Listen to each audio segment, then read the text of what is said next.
Amigos, ¿cómo están? Bienvenidos a la edición matinal de Congreso Noticias. Antes de presentarles el resumen informativo del acontecer parlamentario, vamos a ver nuestros titulares. Alcalde de Lima expuso en la Comisión de Transporte sobre Plan Metropolitano de Seguridad Vial 2015-2020. Respondió a críticas de sus recientes proyectos y pidió más presupuesto. Proyecto de ley para despenalizar el aborto en caso de embarazo por violación sexual fue rechazado por la Comisión de Constitución. Es la segunda vez que se desestima la iniciativa. Comisión Especial de Seguridad Ciudadana exhortó a alcaldes a seleccionar con mejor criterio el personal de serenazgo para no generar mayor violencia. Fondo Editorial del Congreso publica Nunca Más, los años de crueldad del terrorismo en el Perú, del destacado fotógrafo Óscar Medrano. Imágenes narran la tragedia de la violencia en nuestro país. Vamos entonces con las noticias. El alcalde de Lima, Luis Castañeda Locio, y el de Magdalena, Francis Allison, estuvieron en el Congreso y se manifestaron sobre las críticas que vienen recibiendo las recientes obras como la construcción de la ciclovía en la Costa Verde, así como la tala de árboles, respectivamente. No se encontraron cara a cara, pero coincidieron en el Congreso de la República. El alcalde de Lima y el de Magdalena del Mar, ambos en boca de la opinión pública por sus polémicas obras en sus jurisdicciones, respondieron por separado las interrogantes de la prensa. El primero en ser abordado fue Francis Allison, quien se defendió de las acusaciones de un grupo de vecinos por una supuesta tala ilegal. No se está matando árboles en Magdalena, no es cierto. No es cierto, repito, que se estén matando árboles en Magdalena. Los árboles se están trasladando. El 81% de esa área, tenemos las fotos y los informes, el 81% era cemento, señores. Quienes echaron cemento en ese lugar para estacionar sus carros encima fueron los vecinos de esa calle. Tenemos las fotos tomadas con notario. Tenemos acta notarial con las fotos que así lo acreditan. Sobre una supuesta inasistencia o negativa a acudir a la Comisión de Pueblos Andinos, Ambientes y Ecología del Parlamento para explicar esta decisión, Allison respondió lo siguiente. Mal hecha, le pido a la congresista que me vuelva a citar. Estoy aquí por otro motivo. Yo he cumplido con la ley, más bien la comisión de Congreso respectiva no ha cumplido con el plazo de ley, es citarme el día 20 para el día martes de la siguiente semana. Minutos después, el alcalde de Lima fue abordado por los periodistas a su salida de la Comisión de Transportes y aunque quiso evitar el tema y darle un consejo a su colega Allison, pidió reponer los árboles talados. Creo que nadie es bueno para dar consejos si yo no tengo toda la problemática al respecto. Lo que sí puedo decir es mi preocupación por el medio ambiente y en consecuencia eso tiene que ser compensado. Por cada árbol que ha sido talado, pues se tienen que sembrar por lo menos 20 árboles, ¿no? Luego respondió a las críticas por el supuesto plagio de lo que será el centro comercial El Hueco, con uno similar edificado en Colombia. Ellos mismos han contratado una consultora externa y pequeños empresarios ambulantes van a construir un mall. ¿No hubo plagio, alcalde? Han dicho no es plagio, el proyecto no está listo, recién están trabajando el proyecto. Es un gran esfuerzo y yo felicito a esos trabajadores, ex trabajadores ambulantes, ese deseo y afán de superación. También sobre la ciclovía que se construye en la Costa Verde. Ese malecón va a ser muy hermoso y eso continúa simplemente la parte de vereda y en una forma transparente y de una suerte de malecón para que la gente pueda verlo. No toca en absoluto. Sí, claro, pero mientras nos trae más trabajamos.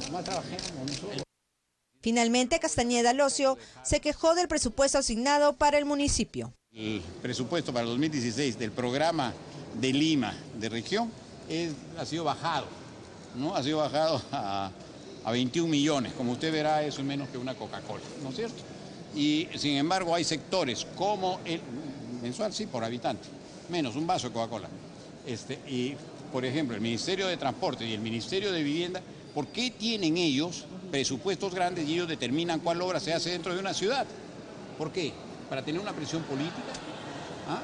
Yo tengo que pedirles autorización. Lo único que hace el Ministerio de Transportes es tratar de bloquear las cosas. Lima tiene, como lo decía yo, más de casi 10 millones de habitantes, ¿no? Y entonces no tiene nada de presupuesto, menos que Charate, señor. Ustedes saben cuánto nos dan por obra a cargo de impuestos, 7 millones.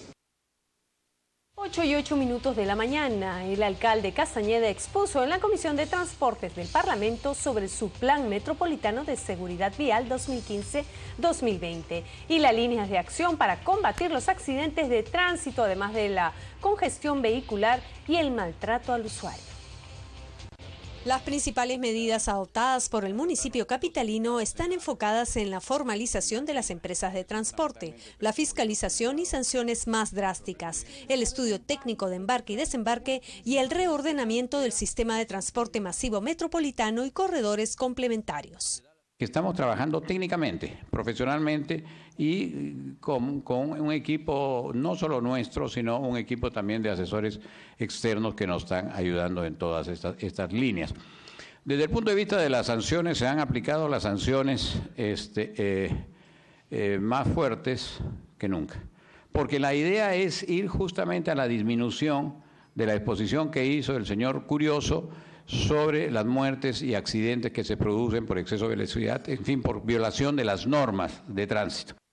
Castañeda Locio sostuvo que como medida preventiva se está suspendiendo de manera precautoria la autorización del servicio, de la habilitación e internamiento del vehículo en el depósito en caso de deudas o fiscalización. La presidenta de Protransporte, Roxana Rocha, dijo que al 31 de octubre de este año se formalizaron 344 rutas y fueron autorizadas 257 empresas. Y como último punto, tener una integración operacional y tarifaria. Todos los transportistas nos han solicitado eso y creo que en ese camino estamos para trabajar una sola tarjeta, un solo validador, un solo sistema, y en ese esquema nos estamos direccionando para que todos de la mano, transportistas y la autoridad, podamos concretar esta situación. Sobre la estructuración de los corredores complementarios, señaló que serán implementados con 5.300 buses de mayor capacidad para movilizar a más de 5 millones de pasajeros.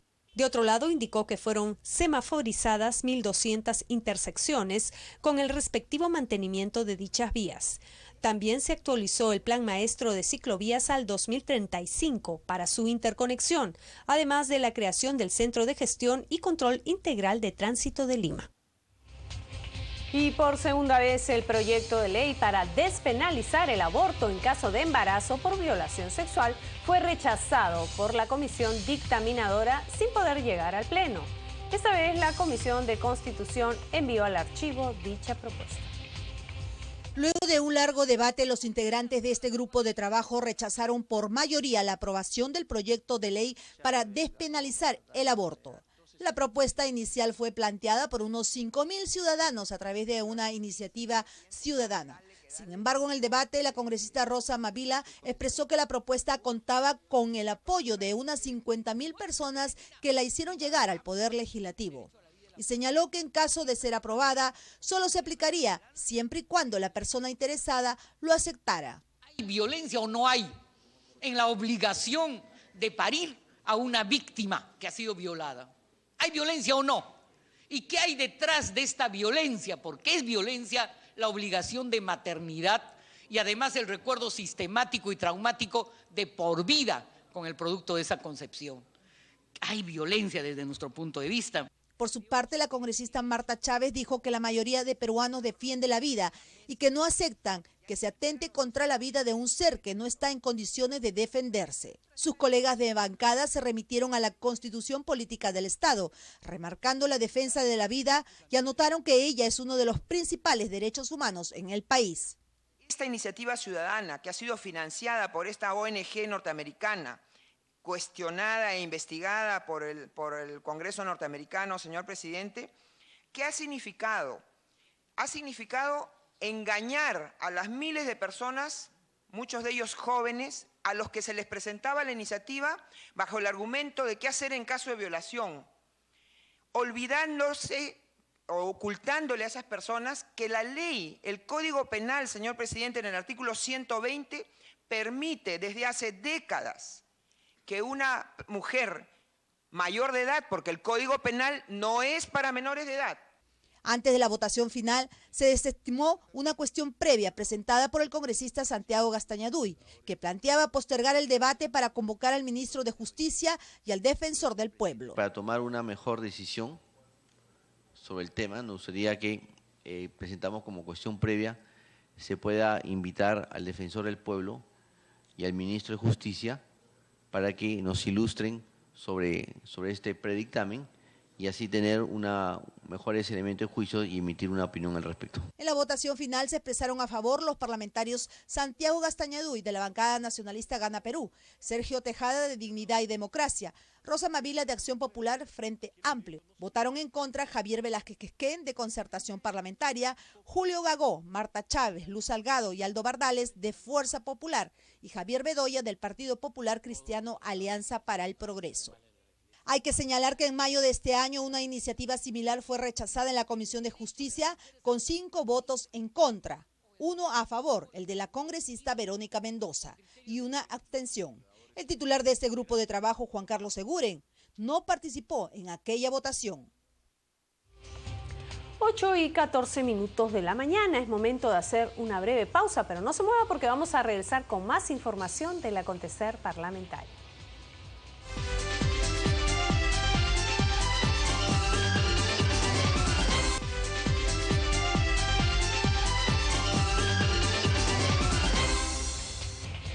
Regresamos con la edición matinal de Congreso Noticias.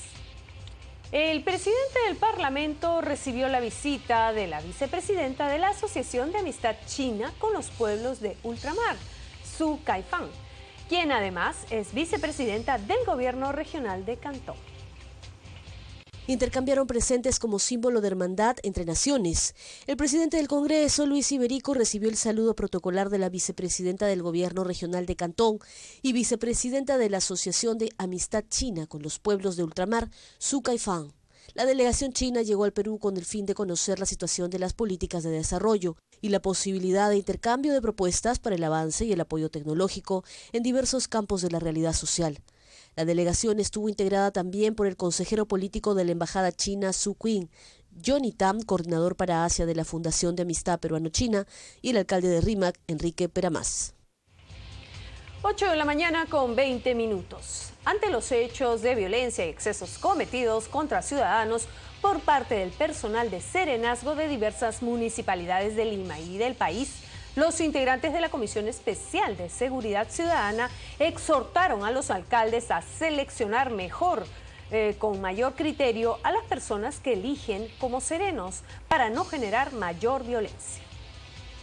El pedido fue formulado por el congresista José León Rivera durante la presentación del presidente de la Asociación de Municipios del Perú y alcalde del distrito de Ate, Óscar Benavides, quien fue invitado para informar respecto a la estadística delincuencial que aqueja a los integrantes de su gremio. León cuestionó el desempeño de algunos inspectores y miembros del serenazgo que con su actuación no hacen sino soliviantar el ánimo de la población. Quiero proponer que se apruebe una moción recomendando que los alcaldes del Perú deberán tener especial cuidado en la contratación, en la formación y en la actuación de sus fiscalizadores para que no se repitan estos luctuosos hechos que no dicen para nada que se está haciendo un trabajo profesional en aras de conseguir esta tan ansiada seguridad ciudadana de nuestros pueblos. Entonces, la propuesta fue acogida por los integrantes del grupo especial y por el propio titular del AMPE, Óscar Benavides, quien al explicar la situación de un gran número de alcaldes amenazados por mafias y extorsionadores, dijo que no pedían seguridad para todos, sino para aquellos que reiteradamente han sufrido atentados contra su vida. Consideró la necesidad de autorizar el uso de armas no letales para la lucha contra la inseguridad ciudadana. Ahora que se está hablando, de repente se concrete con la alcaldía de Lima y usted, señor presidente, para poder usar las armas no letales. Se dijo también que no se puede utilizar armas letales porque alguien de corazón puede fallecer. Pero no estamos diciendo que vamos a atacar a la persona de tercera edad. Esto es para delincuentes que asaltan, ¿de qué forma podemos reducir? En otros países lo utilizan. Respecto al pedido del presidente del AMPE, en el sentido de autorizar el uso de armas no letales en la lucha contra la delincuencia, el presidente de la comisión, Renzo Rellardo, dijo que le parecía adecuado el pedido, sin embargo observó la falta de capacitación de quienes iban a utilizarlas, por lo que dijo que previamente era necesario brindarles una adecuada preparación. Me parece adecuado, pero hay que hacer la capacitación correspondiente. Pero no podemos entregarles armas no letales a quienes no tienen la menor idea cómo usarlas. Por lo tanto, la capacitación, por lo menos de 6 meses, con cursos exhaustivos de preparación, psicológicos, de cómo utilizar un arma y de una capacitación integral, es fundamental. Es decir, si no lo tenemos, es mejor no ponerlo en práctica en este momento. A la reunión también asistió el director general de la Policía Nacional, general Vicente Romero Fernández, quien informó sobre el presunto ingreso ilegal al país de 8 ciudadanos sirios el pasado 18 de noviembre. Al respecto, dijo que no eran ciudadanos de ese país, sino de Bangladesh. Sostuvo que se viene haciendo el seguimiento respectivo, pues aparentemente su entrada al país es legal. No son sirios. El día 18 de noviembre, 8 ciudadanos de Bangladesh habían desaparecido de un hotel en el Callao. Habiendo dejado su ropa sucia, el mismo no se encontró ningún indicio para su ubicación.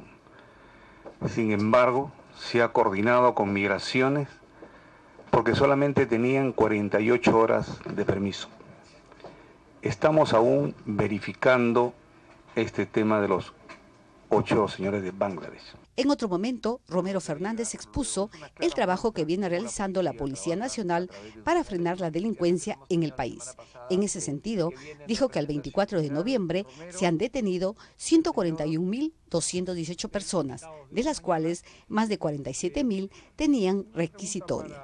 También se han incautado 4.965 armas de fuego y han sido halladas y decomisadas 324 granadas de guerra, entre otros. 8:24 de la mañana y continuamos con el tema de la seguridad ciudadana. En la Comisión de Defensa Nacional se sustentaron proyectos de ley que buscan uniformizar la labor del personal del serenazgo de los distritos del país, a fin de evitar el uso incorrecto de la violencia durante sus intervenciones y brindar capacitación en la lucha contra la delincuencia. La acumulación de 18 iniciativas legislativas presentadas por los diversos parlamentarios que buscan mejorar las condiciones, requisitos y capacitación del Servicio de Seguridad Ciudadana, conocidos como serenazgos, fue debatido durante la sesión de la Comisión de Defensa Nacional. El pedido de reunir a los especialistas en tema de seguridad fue expresado por la congresista María Luisa Cuculiza en su condición de exalcaldesa de San Borja. En ese sentido, hay que juntar todos los proyectos que han traído acá y agarrar gente especializada en manejo de serenazgo. Me ofrezco a trabajar en esta comisión en ese sentido por la labor que tuve durante tantos tiempos en serenazgo. Entonces, escojamos lo mejor y hagamos una ley donde permita tanto al sereno como a la policía no separarse en su trabajo. La propuesta del congresista Gustavo Rondón busca la obligatoriedad de cualquier candidato al puesto de sereno, no contar con antecedentes penales ni denuncias de maltrato familiar o alguna denuncia por violencia, así como un examen psicológico para evitar actos desproporcionados de la fuerza. Asimismo, se le debe de dotar de capacitación en casos de resistencia a la autoridad. Y por parte del municipio deberá de asumir una responsabilidad solidaria en caso de afectación a terceros por un miembro de su personal de serenazgo. Lo que es el mal uso o uso desproporcionado de la fuerza y que en ese sentido los gobiernos locales deben ser responsables, solidarios, tanto en lo civil, en lo penal, por el mal uso o uso desproporcionado que cause a veces daño en la salud o afecte vidas de otras personas por parte de los agentes de serenazgo municipal. Agustín Molina propuso dotar de armas de fuego a los serenos solo para el uso de sus funciones con el propósito de combatir la lucha contra este flagelo social previa capacitación. Finalizando las intervenciones, el congresista Octavio Salazar planteó regular los servicios y ordenamiento de los miembros de serenazgo, uniformizarlos en su vestuario y articularlos de manera directa con la Policía Nacional del Perú, capacitarlos como mínimo en la Escuela de la Policía por 6 meses. Esta certificación les servirá también para cualquier empresa de seguridad que postule en el futuro. Con la formación que se les da, entonces ellos van a tener una actividad importante en la cooperación con la policía y en los trabajos mismos de la propia municipalidad. Finalizadas las exposiciones, se acordó plantear un solo dictamen y analizarlo en la próxima sesión antes de llevarlo a votación. Antes de levantar la sesión, los miembros de la comisión aprobaron por unanimidad el ingreso de una embarcación china al Perú. 8:27 de la mañana, es momento de hacer una pausa, pero no se mueva porque vamos a regresar con una entrevista al congresista Daniel Mora, presidente de la Comisión de Educación. Ya retornamos.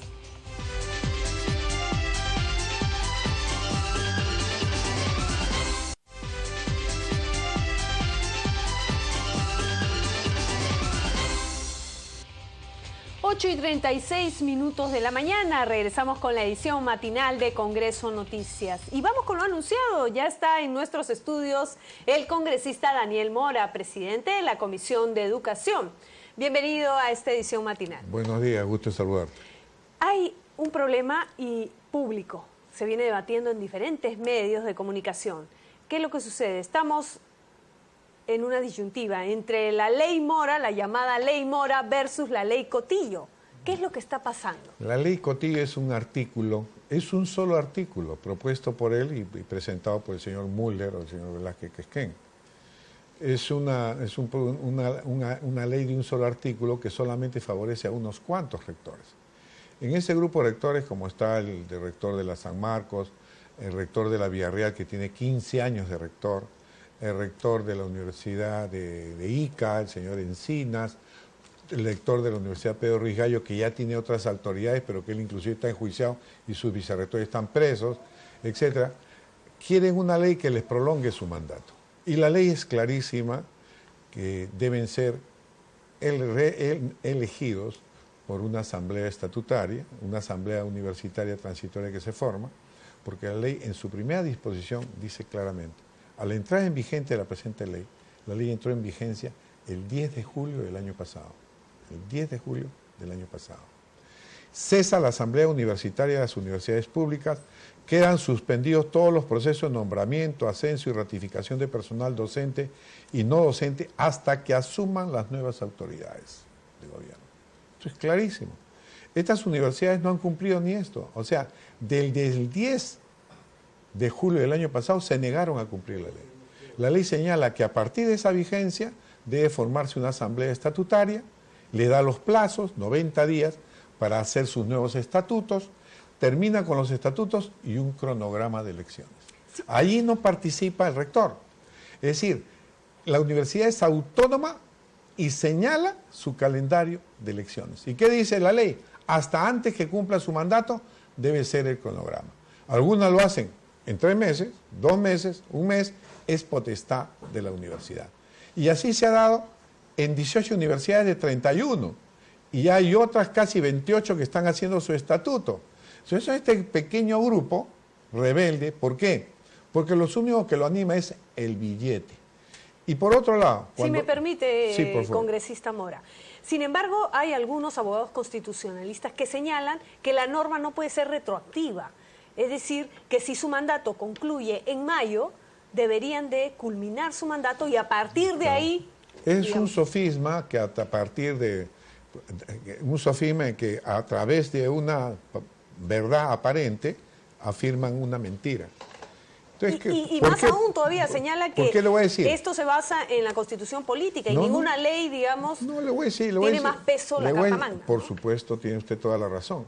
Acá el tema es el siguiente, que no hay efecto retroactivo, dicen. Yo le voy a poner un ejemplo. La ley 2530 permitía que algunos funcionarios ganaran hasta 100.000 soles mensuales. Eso era insostenible para cualquier gobierno. La edad promedio había aumentado en el Perú. ¿Y cómo se podía sostener 100.000 soles mensuales? Imposible. El Congreso dio una ley. ¿Y por qué dio una ley? Con una sentencia del Tribunal Constitucional sobre este aspecto. Porque todo el mundo dice, yo ganaba 100.000 soles, ahora ¿por qué no es retroactiva la ley? ¿Por qué me van a quitar mis 100.000 soles? Bueno, eso es una barbaridad. Entonces, no es una barbaridad, salió la ley. Y la ley es totalmente constitucional. No, la barbaridad era ganar los 100.000 soles. Por supuesto. Entonces, igual acá. Acá hay la teoría de los hechos cumplidos y la contraposición con la de los derechos adquiridos.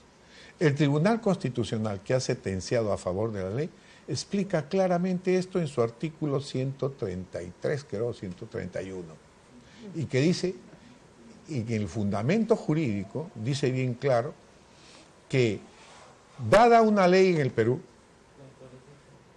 por la teoría de los hechos cumplidos, se comienza a cumplir frente a los hechos existentes y las situaciones existentes. ¿Y se anulan entonces los plazos? Lógico, porque imagínate que usted saque una ley y algún señor, como ayer estuvimos en una conversación con otras personas, tiene derechos hasta dentro de 20 años. Entonces dice, la ley comienza a cumplirse hasta dentro de los 20 años. Solamente se establece excepciones para los derechos adquiridos para el caso penal. Para el caso penal, imagínate que yo estoy sentenciado, alguien está sentenciado a 4 años de prisión. Pero si y de repente, por ese delito, y pasan 2 años, y de repente sale una ley que esa misma situación penal le dice vas a cumplir 10 años. Entonces, la ley dice no es retroactiva para los casos penales. En este caso es derecho civil. Entonces, acá sí se cumple. Y lo ha sentenciado el Tribunal Constitucional.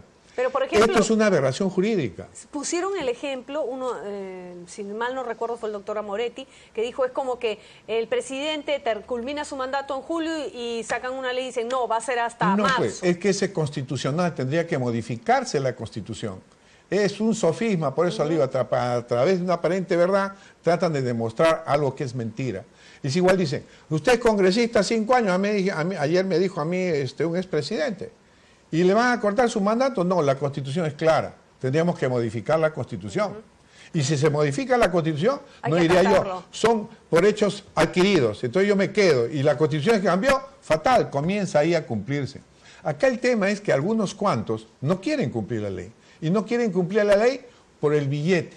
¿Por qué? ¿Por qué? Porque manejan ingentes recursos. Caso concreto.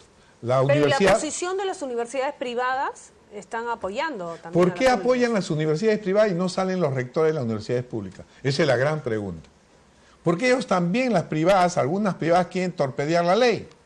¿Por qué? Porque los perjudica según ellos, porque, por ejemplo, la ley dice... Todas las universidades deben tener 25% de profesores a tiempo completo. Las públicas no hay problema porque casi todas ellas superan el 50%. Pero para las privadas no. Entonces usted tiene una privada que tiene 1000 profesores y solamente tiene 10 profesores a tiempo completo. Ahora van a tener que tener esa universidad 250 profesores a tiempo completo. ¿Qué otra cosa cuestionan las privadas que en silencio utilizan este tema? Acá son las universidades privadas las que están apoyando. Usted ve a un rector de la universidad pública salir a hablar. Tienen miedo porque lo van a acusar de corrupción. ¿Cuál otro tema? El tema, por ejemplo, del nuevo reglamento de estándares de calidad de las universidades, que ya salió esta semana, que le va a decir a las universidades que están en chifas, que están en centros comerciales, señor, tiene usted 1 año, medio año para salir de este lugar y poner su facultad en otro lugar. Y si después de ese medio año, bajo las condiciones que va a dar de calidad, y si no está, la cierra. Entonces, ese es el gran temor. Segundo, está obligado a dar idiomas a todos. Tienen que gastar un poco más. Claro, están obligados a tener profesores que tengan grado de maestría. Van a tener que pagar más. Todo esto es mayor daño, según ellos, a sus bolsillos, porque se las han estado llevando todas. Entonces, aprobar esta ley sería una aberración porque el Tribunal Constitucional ya dio su sentencia con relación a este caso concreto. O sea, lo ha dicho claramente en la sentencia del tribunal, en los fundamentos jurídicos. No ningún tipo de reclamo, digamos, que se aplique la norma. No, porque ¿qué cosa haría yo como ejecutivo? Supongamos que se aprobara esta aberración. Lo mando al Tribunal Constitucional, pues. Y el Tribunal Constitucional ratificará que es inconstitucional. Vamos a aprobar una ley inconstitucional. El Congreso contra el Tribunal Constitucional. El Congreso contra el Congreso y por otro lado. Estamos premiando a los que incumplen la ley. Acá en este Congreso hay una oficina de defensoría de las leyes. Es decir, nosotros acudimos a esa oficina para ver que los demás cumplan la ley que saca el Congreso. Sin embargo, acá se pasean como Pedro en su casa, los rectores que han incumplido la ley y el Congreso les abre las puertas a los que desacatan la ley. Y eso es sumamente grave. Porque estamos dando un mal ejemplo. Estos señores, ¿cuáles serían en todo caso las sanciones en caso de incumplimiento? Deben darles denuncias penal por usurpación de funciones. Debe ser la denuncia penal. No soy un experto jurídico, me hubiera gustado combinar la ingeniería con el derecho. pero por ejemplo deben hacer denuncias penales por desacato a la ley. Y tienen que ser así, porque si uno fuera un simple ciudadano y yo no cumplo la ley, me meten preso.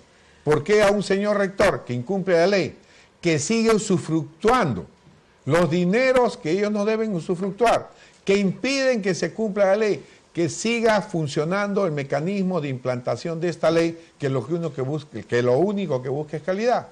Bueno, ¿usted considera entonces que no se va a aprobar por parte Yo considero que no debe aprobarse. Yo considero, y le pido una reflexión a todas las bancadas, que piensen que se está pensando en aprobar una ley que es totalmente inconstitucional, que va contra la reforma universitaria. El Perú ha comenzado 100 años después que Estados Unidos en ver el tema de calidad. 100 años después. Y el Perú en Latinoamérica ha comenzado 15 años después que en los demás países latinoamericanos han comenzado a ver este problema de calidad. Hacer esto sería un grave retroceso en la educación. Esta es una reforma. Los resultados no los vamos a ver este año. Inmediatamente, claro. Los resultados los vamos a ver en 5, 6, 10 años. Bien. Entonces, si nosotros comenzamos a paralizar esto, vamos a retrasar nuestro desarrollo. Bien, congresista, le agradecemos su participación en esta edición matinal de Congreso Noticias y, por supuesto, ya expuestos sus argumentos referidos a la constitucionalidad de la ley universitaria. Y como bien ya usted lo ha señalado, de aprobarse el día de hoy, lo que usted considera no debería darse, el presidente de la República tendría la facultad, por supuesto, de enviarla al Tribunal Constitucional. Observarla. Para observarla y que, bueno, se determine si es constitucional o no por este otro ente. Le agradecemos, le reiteramos nuestro agradecimiento y nosotros vamos a continuar con más informaciones, pero antes vamos a hacer una breve pausa y retornamos con más aquí en esta edición matinal de Congreso Noticias.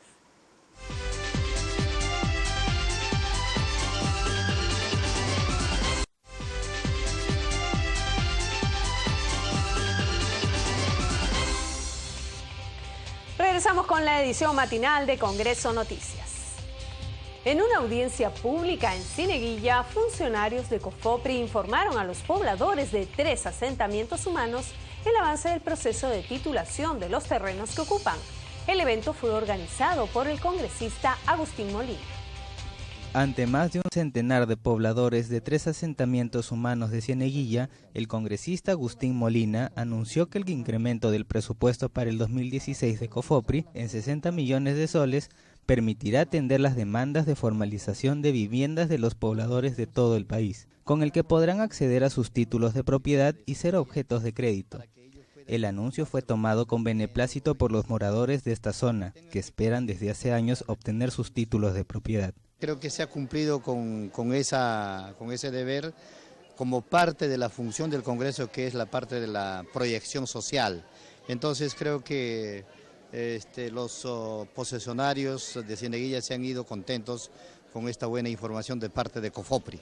Los representantes de COFOPRI solicitaron al legislador que se les amplíe el plazo en sus funciones a los actuales directivos de esta entidad, a fin de garantizar la continuidad en el proceso de titulación y gestionar también del servicio de agua potable y alcantarillado a los pobladores. En lo que el señor congresista ha hablado referente al decreto legislativo 1202, referente a la ampliación de la antigüedad, y como lo ha sustentado el doctor Rubén Laura, todavía falta su reglamentación para poder aplicarlo. En ese sentido, señor congresista, quisiera que pudiera, digamos, presionar para que salga esa reglamentación inmediatamente. Por su parte, los pobladores de Cieneguilla y su alcalde pidieron al congresista Agustín Molina que Cieneguilla, así como los pueblos de Huaycán, Rinconada, Tambo Viejo e Inmaculada Concepción, sean incluidos dentro del incremento del presupuesto para COFOPRI, a fin de que puedan obtener los ansiados títulos de propiedad. Años que vivimos nosotros en este lugar, pues es en este tiempo vivir sin agua, desagüe, es algo que le podría decir, de que es una necesidad básica para la vida. Bueno, ha sido un día muy importante, el avance era un resultado muy positivo, Hoy hemos contado con la presencia de congresista Molina, funcionarios de COFOPRI, y se ha logrado pues compromiso que en el 2016 COFOPRI pueda tener presupuesto o la brigada correspondiente para culminar el saneamiento o titulación de varios pueblos acá de Cieneguilla. El congresista Agustín Molina, así como las autoridades de COFOPRI, afirmaron que los inconvenientes que se podrían generar en el proceso de titulación se podrían originar en la elaboración de los mapas topográficos y que la incorrecta lotización de un solo sector afectaría el proceso en general. Se espera que para el 2016 los profesionales de COFOPRI puedan realizar la lotización de Cieneguilla, una vez se apruebe su inclusión en el presupuesto de 60 millones de soles. 8:52 de la mañana, después de un largo debate en la Comisión de Defensa del Consumidor, se aprobó el proyecto de ley que propone obligar al proveedor de un servicio o bien que sea denunciado ante el Indecopi a asistir a una audiencia de conciliación a fin de solucionar lo más pronto posible la queja. Por mayoría fue aprobado el proyecto de ley que regula la asistencia a la audiencia de conciliación de consumo al proveedor de un bien o servicio denunciado ante el Indecopi por un usuario o consumidor. De lo contrario, será sancionado con una multa de hasta 10% de la UIT, que equivale a 385 soles. El congresista Agustín Molina, autor de la iniciativa, aclaró que solo se obliga a la asistencia, más no a conciliar. La solución que se quiere llegar con este proyecto de ley, señora presidenta, es que planteamos obligar al proveedor, a la empresa, a que asista a la audiencia de conciliación a escuchar cuál es el reclamo o queja que tenga y que tenga la oportunidad de proponer una solución. Ojo, no se obliga a conciliar, solo se le obliga a escuchar al consumidor y si quiere aceptar la solución o la rechaza, con ello se respeta el carácter voluntario de la conciliación. De acuerdo a lo expresado por el autor de la propuesta, en la actualidad el proveedor denunciado no asiste o no está obligado a asistir a una audiencia, incluso prefiere pagar la multa si es sancionado, según expresó el congresista Jaime Delgado. Por su parte, el congresista Johnny Lescano mostró su acuerdo con la ley. Sin embargo, hizo aclaraciones señalando que sí se tiene que aclarar que es obligatorio la asistencia a la conciliación. La asistencia, claro, ayudaría a que sea obligatoria, pero que hay que poner acá que la asistencia al acto de conciliación, la asistencia es obligatoria para que se le pueda multar, porque no habría sentido poner multas cuando en la parte primera se dice que la conciliación es facultativa. Tendría que haber un articulado en este que nos está proponiendo la comisión que diga la asistencia a la convocatoria a conciliación es obligatoria y con eso poner la multa, porque si no, no va a estar acorde con la primera parte del articulado. Por otro lado, el congresista Freddy Sarmiento expresó su desacuerdo con el proyecto, pues dijo que no le parecía constitucional que se obligue a la empresa a que asista. Dijo que lo óptimo sería ver mecanismos de mejorar el trabajo de Indecopi. Entonces, eso creo que también no es justo de que si el proveedor no va a la conciliación se le multe, ¿no? Pero si va y a la otra parte si no va no se le multe, no ¿dónde está la equidad? Finalmente el proyecto fue aprobado. Quedaron para la próxima sesión los proyectos de ley eliminar la renta básica en telefonía fija, entre otros temas. Nunca más, los años de crueldad del terrorismo en el Perú es el título de la más reciente publicación del Fondo Editorial del Congreso y contiene imágenes del destacado fotógrafo Óscar Medrano. Esta publicación recopila su trabajo como fotoreportero entre los años 80 y el 2000.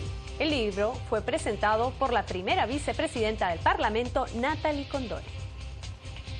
La violencia de los años más oscuros de nuestro pasado reciente tiene el impacto de lo que no debe olvidarse nunca y no repetirse jamás.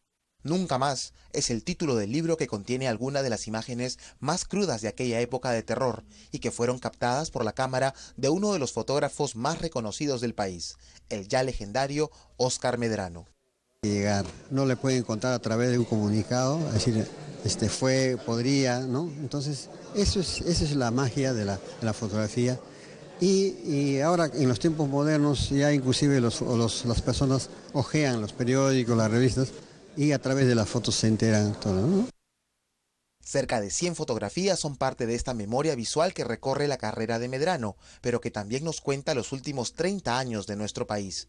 Imágenes desgarradoras de los peores días del terrorismo, sin olvidar, por supuesto, la icónica imagen de Edmundo Camana, sobreviviente de esos años y que se convirtió en el rostro de la muestra Yuya Napag de la Comisión de la Verdad y Reconciliación. En la ceremonia participaron los periodistas Gustavo Gorriti, Raúl Vargas y Marco Sileri, quienes destacaron el papel de las imágenes de Medrano para preservar la historia reciente del Perú. Todos estamos aquí presentes celebrando este libro maravilloso, porque en lo que hay en la fotografía es primero hacer que el instante sea eterno y en segundo lugar una inmensa dosis de humanidad. Cómo se puede transmitir la emoción, la sensibilidad. Para eso no basta el ojo, no basta la máquina, sino que es todo un espíritu y un alma la que está detrás. El prólogo fue escrito por el Nobel Mario Vargas Llosa, quien señala que el Perú del futuro siempre volverá a los ojos hacia las fotografías de Óscar Medrano para saber cómo fueron, vivieron, gozaron y sufrieron los peruanos del siglo XX. En Ayacucho especialmente has visto tantos niños, tanta gente llorar todos los días por sus muertos, por sus heridas, por lo que sea, por lo que habían sufrido. Pedir que esto nunca más se vuelva a repetir, ¿no? Entonces ya tomar a los niños alegres. Y estoy tratando de hacer, no es cambio de look como dijeras, es realmente quiero hacer esto los pocos días que me faltan o los pocos años que me faltan para hacer otro libro de las sonrisas de esos niños. En la ceremonia participó la primera vicepresidenta del Parlamento, Natalie Condori, y el expresidente del Fondo Editorial del Congreso, Modesto Julca, quienes recordaron el valor de volver a ver estas imágenes para que, como dice el título, nunca más vuelvan a ocurrir. 8:58 de la mañana y es hora de presentarles la agenda de actividades parlamentarias programadas para el día de hoy. El Pleno del Congreso se iniciará hoy miércoles a las 5 de la tarde y continuará con el debate del proyecto que precisa el mandato de los rectores electos antes de la promulgación de la nueva ley universitaria, propuesta cuya iniciativa corresponde a los congresistas Javier Velázquez y Mauricio Mulder y que cuenta con el respaldo de la bancada fujimorista. También se encuentra en la agenda el debate de la insistencia de la iniciativa que deroga el decreto legislativo 1198, que permite la entrega en concesión de nuestros bienes arqueológicos, iniciativa que fuera observada por el Poder Ejecutivo. El decreto ley permite la suscripción de convenios de gestión cultural entre el sector público y el sector privado, lo que es cuestionado por autoridades regionales y locales. Posteriormente se iniciará el debate de la ley de presupuesto para el próximo año 2016, debate que continuará el jueves 26 y viernes 27, fecha en la que se espera concluir con el debate de esta importante iniciativa legal, la más importante del año, por cierto. Y las actividades del Congreso de la República se inician a las 8:30 de esta mañana, se iniciaron más bien con la presencia del jefe de la Unidad de Inteligencia Financiera, Sergio Espinosa, quien deberá informar acerca del fortalecimiento de la institución ante la Comisión de Economía. A las 9 de la mañana se realiza el evento por el Día Internacional de la Eliminación de la Violencia contra la Mujer, organizado por la congresista Luisa María Cuculiza, evento al cual asistirá el presidente de este poder del Estado, Luis Iberico Núñez. A esa misma hora, es decir, 9 de la mañana, la parlamentaria Verónica Mendoza organiza la mesa de trabajo Avances en la institucionalización del monitoreo ambiental comunitario y ciudadano en la Comisión de Inclusión Social y Personas con Discapacidad. Se presenta también el jefe del INEI, Víctor Sánchez Aguilar, para informar sobre los indicadores de pobreza, el de personas con discapacidad y los indicadores de género también. En tanto, las comisiones de Vivienda y Construcción, Salud y Energía y Minas analizan diversas propuestas legales. A las 4 de la tarde, el grupo de trabajo sobre cambio climático se va a reunir y también respecto al tema de biodiversidad va a realizar su sesión de instalación. Bueno, esto es un breve resumen de las agendas de actividades parlamentarias programadas para esta oportunidad. Los dejamos con nuestros titulares. Alcalde de Lima expuso en la Comisión de Transporte sobre Plan Metropolitano de Seguridad Vial 2015-2020. Respondió a críticas de sus recientes proyectos y pidió más presupuesto. Proyecto de ley para despenalizar el aborto en caso de embarazo por violación sexual fue rechazado por la Comisión de Constitución. Es la segunda vez que se desestima la iniciativa. Comisión Especial de Seguridad Ciudadana exhortó a alcaldes a seleccionar con mejor criterio el personal de serenazgo para no generar mayor violencia.